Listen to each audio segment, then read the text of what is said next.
You are standing at the door with your hand on the handle. You told yourself this was the last time, but as you go to turn the knob, a sudden physical paralysis takes hold, making it impossible to step away. You logically recognize every warning sign and every reason to leave. Yet, despite that clarity, you feel physically anchored to the floor. Knowing something is wrong doesn't seem to matter. A heavy, unexplainable compulsion is physically pulling you back into the room, completely overriding your decision to walk out. This physical paralysis is a symptom of an old psychological conflict overriding your adult logic. To find the source of this instinct, we have to look back to early childhood.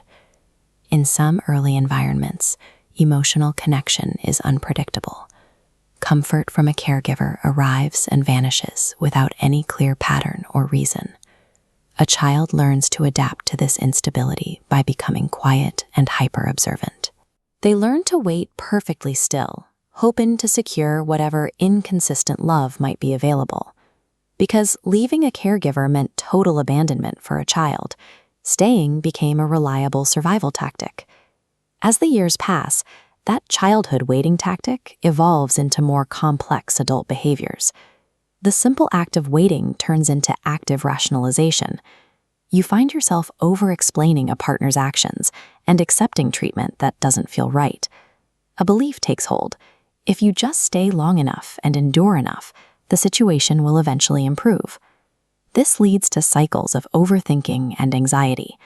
You analyze every interaction, trying to find a way to control an unpredictable emotional outcome. These actions follow a trauma blueprint that equates personal suffering with the hope of connection. Today, that survival tactic often masquerades as loyalty or patience.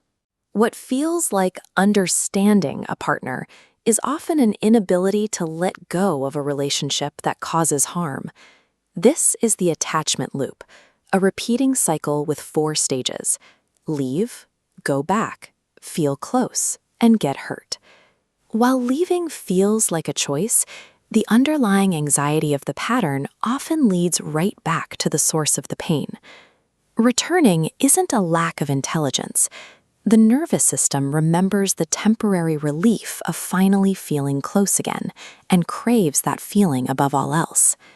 In this system, the momentary comfort of connecting ensures the cycle of emotional pain continues.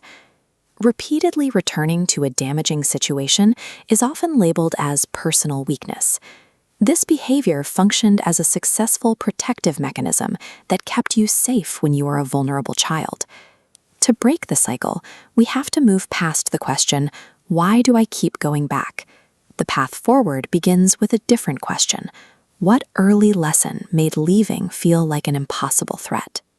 Recognizing the pattern allows the physical paralysis at the door to finally lift, making it possible to move forward. If this cycle feels familiar to you, you don't need to explain the details. Just comment, "It felt familiar."